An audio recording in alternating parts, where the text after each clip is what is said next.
स्कूलचं आवरून आदू पप्पांची वाट बघत होता की पप्पा कधी येत आहेत म्हणून. पप्पा आले की पळत पळत पप्पांकडे गेला.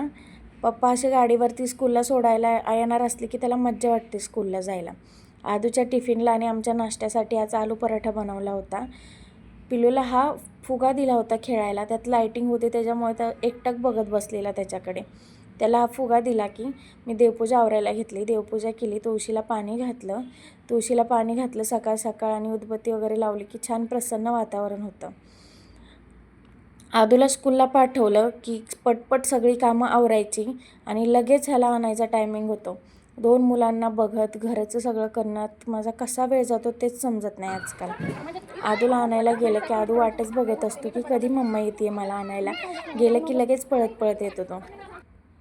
दुपारी मॉलमध्ये गेलो होतो थोडंसं. ॲक्च्युली मला चिकूसाठी स्ट्रोलर घ्यायचं होतं. आदूला स्कूलला आणायला जायला लागतं, पार्कमध्ये जायला लागतं, खूप हात दुखून येतो म्हणून ते गरजेचं होतं. ॲपवर वगैरे मी बघितलं पण काही डॅमेज येतात, काही पार्ट मिसिंग येतात, त्याच्यामुळे म्हटलं स्टोअरमध्ये जाऊन बघूया. स्टोअरमध्ये गेल्यावर अक्षरशः ॲपपेक्षा निम्म्यापेक्षा जास्त प्राईज होती.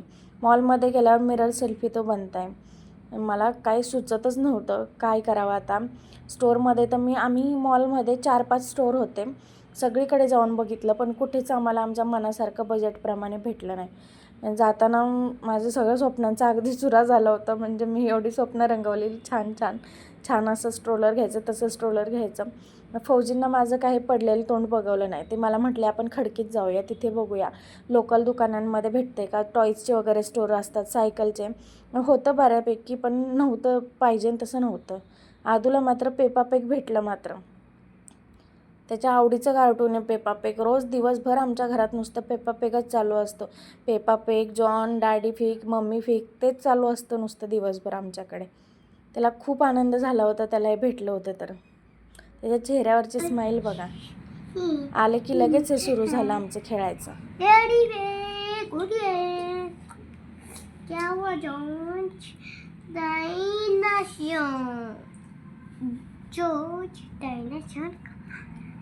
संध्याकाळी पप्पा भाऊ वगैरे आले होते उद्या परेड बघायसाठी. पिलूच छान चालू होतं आजोबांसोबत खेळायचं.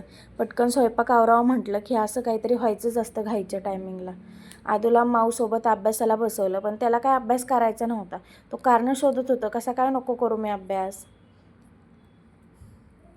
रात्री जेवणासाठी छान मेथीची भाजी, भाकरी, भजी वगैरे, वरण भात हे की बनवलेलं. सगळे पंक्तीने जेवायला बसले की आदूला पण छान वाटतं जेवायला. तो रोजच्यापेक्षा डबल जेवण करतो. पप्पा मात्र पिलूसोबत खेळत खेळत जेवण करत होते. आता आम्हाला सगळं कळायला लागलं आहे. खेळणी कळतात, बसायचं कळतं, उभं राहायचं कळतं, बाहेर फिरायला न्यायचं कळतं. तर एवढा त्रास देतो ना आजकाल पिल्लू. असं काहीसं चाललं आहे आज आमचं. असा गेला दिवस आमचा. छानपैकी स्पेंड झाला. बाय.